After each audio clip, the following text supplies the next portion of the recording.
ഇന്ന് ഏറ്റവും കൂടുതൽ ഒന്നിച്ചു പോകേണ്ട ഒരു സന്ദർഭമാണ്. പഞ്ചായത്ത് തിരഞ്ഞെടുപ്പ് വരുന്നു, അത് കഴിഞ്ഞാൽ നിയമസഭാ തിരഞ്ഞെടുപ്പ് വരുന്നു. അപ്പോൾ എൻ്റെ അഭിപ്രായത്തിൽ പാർട്ടി ഒറ്റക്കെട്ടായി ഒരുമിച്ച് പോകേണ്ട ഒരു അവസരമാണ്. സാധാരണ പാർട്ടി പ്രവർത്തകരുടെ തിരഞ്ഞെടുപ്പാണ് പഞ്ചായത്ത് തിരഞ്ഞെടുപ്പ്. അപ്പോൾ ആ പഞ്ചായത്ത് തിരഞ്ഞെടുപ്പിന് ഏറ്റവും കൂടുതൽ പ്രാധാന്യം നൽകിക്കൊണ്ട് പോകേണ്ട സമയമാണ്. മറ്റ് അഭിപ്രായ വ്യത്യാസങ്ങളോ ചെറിയ ചെറിയ പിണക്കങ്ങളൊക്കെ സ്വാഭാവികമാണ് കോൺഗ്രസ്. പക്ഷേ അതൊന്നും പഞ്ചായത്ത് തിരഞ്ഞെടുപ്പിനെയോ അസംബ്ലി തിരഞ്ഞെടുപ്പിനെയോ ബാധിക്കാൻ പാടില്ല. അതുകൊണ്ട് എല്ലാവരും ഒരുമിച്ച് പോകേണ്ട ഒരു സന്ദർഭമാണെന്നാണ് എൻ്റെ അഭിപ്രായം. ഒരു നേതൃമാറ്റത്തിൻ്റെ ആവശ്യം ഇപ്പോൾ പാർട്ടിയിലുണ്ടോ? അല്ല, അത് വേണോ വേണ്ടയോ എന്നെല്ലാം പാർട്ടി ഹൈക്കമാൻഡാണ് തീരുമാനിക്കേണ്ടത്. അതിവിടെ ചർച്ച ചെയ്യേണ്ടോ ഇവിടെ തീരുമാനം എടുക്കേണ്ട ഒരു വിഷയമല്ല. KPCC പ്രസിഡന്റിനെ സംബന്ധിച്ചോ പാർട്ടി ഘടനയെ സംബന്ധിച്ചോ ഉള്ള തീരുമാനങ്ങൾക്ക് അന്തിമ തീരുമാനം പാർട്ടി ഹൈക്കമാൻഡിൻ്റേതാണ്.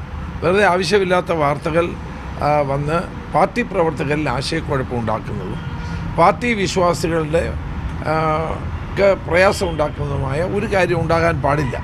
കാരണം നമ്മളിപ്പോൾ ഒരു തെരഞ്ഞെടുപ്പ് മൂഡിലേക്ക് കാര്യങ്ങൾ പോവുകയാണ്.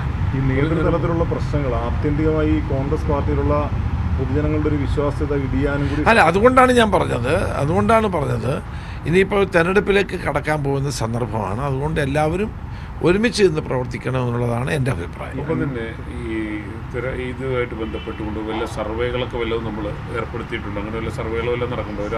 ഒരു 63 സീറ്റിൻ്റെ കാര്യമൊക്കെ പറഞ്ഞിരുന്നു. അതൊക്കെ അങ്ങനെയല്ല. സർവേ പ്രതിപക്ഷ നേതാവ് ഞാനും കൂടെ സംസാരിച്ചു. അദ്ദേഹം ഒരു സർവേ നടത്തിയിരുന്ന എന്നോട് പറഞ്ഞത്.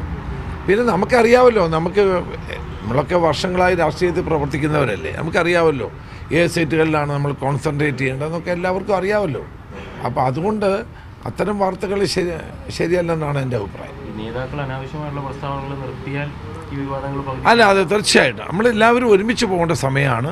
പാർട്ടിയിൽ സമ്പൂർണ്ണമായ ഐക്യം ഊട്ടി ഉറപ്പിക്കേണ്ട സമയമാണ്. ഈ അൻവറിന്റെ തൃണമൂൽ കോൺഗ്രസിനെ UDF എടുക്കുന്നതിനെ കുറിച്ച് അങ്ങനെ ഒരു ആലോചന, അതിനെ സംബന്ധിച്ച് ഒരു ആലോചനയും ഇതുവരെ ഉണ്ടായിട്ടില്ല. അൻവറുടെ കത്ത് എനിക്കും ലഭിച്ചു, എല്ലാവർക്കും കൊടുത്ത കത്തിൻ്റെ എനിക്കും ഒരു കത്ത് ലഭിച്ചു.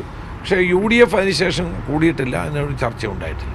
ഈ ബ്രൂവറി വിഷയത്തിൽ സർക്കാർ വീണ്ടും ബ്രൂവറിയോടെ വരണം, അത് സംസ്ഥാനത്തിന് ആവശ്യമാണെന്ന് തന്നെ പറയുകയാണ്. താങ്കൾ ഇതവിടെ സന്ദർശിക്കുന്നു? ഞാൻ ഇന്ന് അവിടെ സന്ദർശിക്കുന്നുണ്ട്. പുൽപ്പള്ളി ഞാൻ പോകുന്നുണ്ട്. വാസ്തവത്തിൽ ഇത് ഗവൺമെൻറ് ചെയ്യുന്ന കർഷകരോടും സാധാരണ ജനങ്ങളോടും ചെയ്യുന്ന ഏറ്റവും വലിയ ക്രൂരതയാണ്. ഇവിടെ ഇൻവെസ്റ്റ്മെൻറ്റിൻ്റെ പേരിൽ കേരളത്തിൻ്റെ മുഖ്യമന്ത്രി എടുത്തിരിക്കുന്ന നിലപാട് വളരെ തെറ്റാണ്. ഇപ്പോഴാണ് അച്യുതാനന്ദൻ്റെ പ്രാധാന്യം ആളുകൾക്ക് മനസ്സിലാവുന്നത്. കൊക്കക്കോളയ്ക്കെതിരെ സമരം നടത്തിയ അച്യുതാനന്ദൻ എടുത്ത നിലപാടുകളുടെ പറ്റി ആളുകൾ ആലോചിക്കുന്നത് ഇപ്പോഴാണ്. അപ്പോൾ അതുകൊണ്ട് ഇത്തരം കുടിവെള്ളം കിട്ടാതെ കഷ്ടപ്പെടുന്ന ഒരു ജനതയാണ് അവിടെ ഉള്ളത്. മഴനിഴൽ പ്രദേശമാണ്. അവിടെ കുടിവെള്ളത്തിന് വേണ്ടി പ്രയാസപ്പെടുന്ന ജനങ്ങളുടെ മുമ്പിലാണ് ഈ ഒരു എല്ലാവിധത്തിലുമുള്ള മദ്യനിർമ്മാണങ്ങൾ ആരംഭിക്കാൻ വേണ്ടി ഇപ്പോൾ ഗവൺമെൻറ് അനുവാദം കൊടുത്തിട്ടുണ്ട്.